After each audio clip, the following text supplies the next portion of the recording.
વડાપ્રધાન નરેન્દ્ર મોદીનો આજે 75મો જન્મદિવસ છે અને પીએમ મોદીના જન્મોત્સવની દેશભરમાં ઉજવણી કરવામાં આવી રહી છે। ભાજપ સંગઠન અને સરકાર સેવાકીય પ્રવૃત્તિ કરશે। પીએમ મોદીના જન્મદિવસે બ્લડ કેમ્પ, આરોગ્ય કેમ્પનું આયોજન કરવામાં આવ્યું છે।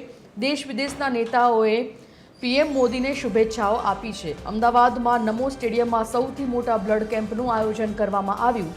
રાજસ્થાનના મુખ્યમંત્રી ભજનલાલ શર્મા સફાઈ અભિયાનમાં જોડાયા તો હરિયાણાના સીએમ નાયબસિંહ સૈની સેવા પખવાડામાં જોડાયા। સુરતમાં પીએમ મોદીનું મોટું પ્રોટેટ બનાવાયું। અમદાવાદમાં નમો સ્ટેડિયમમાં મેગા રક્તદાન કેમ્પ યોજાઈ રહ્યો છે। એવામાં ઉત્તર પ્રદેશમાં પણ પીએમ મોદીના જન્મદિવસ નિમિત્તે ગંગા આરતી થઈ હતી।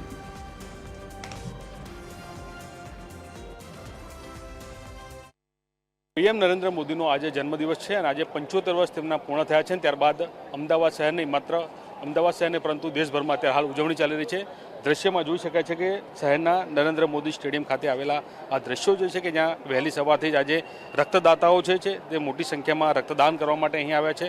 સાથે સાથે અલગ અલગ સંસ્થાઓ દ્વારા કહી શકાય કે રક્તદાનનું આયોજન જે છે તે કરવામાં આવી રહ્યું છે। ત્યારે કેટલાક આયોજક આપણી સાથે છે, આપણે તેમની સાથે પણ વાત કરીશું અને કઈ રીતનું આખું આયોજન જે છે તેના વિશે જાણીશું। પીએમ મોદીનો જન્મદિવસ છે અને ખાસ કરીને રક્તદાનનું આયોજન કરવામાં આવ્યું છે, કેવા પ્રકારનું આયોજન?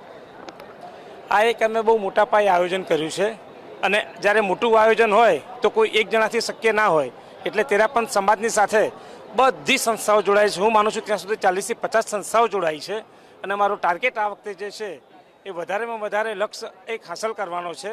ઓલ ઓવર ઇન્ડિયામાં અમે 5 લાખ અને અહીંયા જે છે એ અમે વધારેમાં વધારે લક્ષ્ય હાંસલ કરીને એનું જેને ફળ સ્વરૂપ જોઈએ છે કે એનએસએસ, આર્મી બધા અમારી સાથે જોડાયેલા છે અને વોલેન્ટરી બધા સામેથી બધા આવવાના પણ છે। ઘણા જ અમે સોસાયટીનો સંપર્ક કર્યો છે, ઘણી સંસ્થાઓનો લાઇન્સ અમારી સાથે જોડાયેલી છે કે જે અહીંયા ઓછામાં ઓછા 10-15 હજાર એમના મેમ્બર્સ છે, એ પણ અલગ અલગ રીતે બધી જગ્યાએ અહીંયા આવવાના છે, પોતાની સ્વૈચ્છિક રીતે બસો કરીને, ગાડી કરીને અને એ રીતે અહીંયા માહોલ જે છે એ આજે અમને લાગે છે કે અમે અમારો લક્ષ્ય 100% પૂરો કરીશું। બિલકુલ, ખાસ કરીને વાત કરીએ તો અલગ અલગ સંસ્થાઓ જોડાઈ છે, લોકો જોડાયા છે, અલગ અલગ ધર્મના લોકો પણ એમાં જોડાયા છે। કેટલો લક્ષ્યાંક છે, કેટલા લોકો આજે રક્તદાન કરશે અહીંયા? લક્ષ્યાંક તો અમે જે રાખ્યું છે એ 75,000ની આજુબાજુ રાખ્યું છે અને એ પ્રમાણે અમારા પ્રયાસો પણ ચાલુ છે। ખાસ કરીને વાત કરીએ તો લોકો રક્તદાન કરતા હોય છે ત્યારે લોકોને નવજીવન આપતા હોય છે, શું લોકોને સંદેશ આપશો રક્તદાન વિશે? રક્તદાન આપણે એવી વસ્તુ છે કે જે ઘણી વખત આપણે જોઈએ કે કોઈ આપણા રિલેટિવને સમાજમાં રક્તદાન આપવાનું આવે તો ઘરના પોતે બીતા હોય છે। અમારો મેઇન ઉદ્દેશ્ય જે છે કે ઘરમાં પણ ક્યારેક કોઈને જરૂર પડે તો રક્તદાન આપવાનું બીવાની જરૂર નથી। આમાં કઈ મોટી વસ્તુ થતી નથી, કોઈ બીવાની, અને એ બીક દૂર કરવાની જરૂર છે। જો બીક દૂર થશે તો સમાજમાં ગમે ત્યારે મોટી કોઈ આપત્તિ આવે ને બ્લડની જરૂર પડે તો સ્વૈચ્છિક રૂપે બધા દોડીને આવે, તો એ એક સામાજિક કામ પણ થઈ શકે છે, માનવતાનું કામ છે આ એક।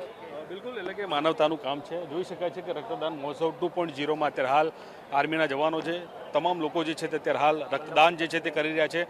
સાથે સાથે મહત્વનું કહી શકાય કે તમામ લોકોને પણ જે છે તે ખાસ કરીને અપીલ કરવામાં આવી છે કે આવીને અહીં રક્તદાન કરે અને સૌથી મોટી સંખ્યામાં આજે રક્તદાન થાય તે પ્રકારની અહીં વાત કરવામાં આવી રહી છે। કેમેરામેન પ્રમોદ સોલંકી સાથે અભિષેક વાઘેલા, TV30 ગુજરાતી, અમદાવાદ।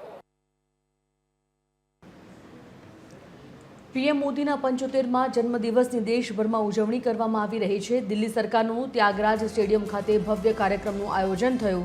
પીએમ મોદીની છબી સાથેના ખાસ 75 ડ્રોન તૈનાત કરાશે। મુખ્યમંત્રી રેખા ગુપ્તાએ રક્તદાન કર્યું। 75 ડ્રોન ઉડાવીને પીએમ મોદીને જન્મદિવસની શુભકામનાઓ પાઠવવામાં આવશે। સ્ટેડિયમમાં પીએમ મોદીના જન્મદિવસ પર સૌથી મોટો કાર્યક્રમ યોજાયો છે અને આ કાર્યક્રમમાં ગૃહમંત્રી અમિત શાહ પણ હાજરી આપશે।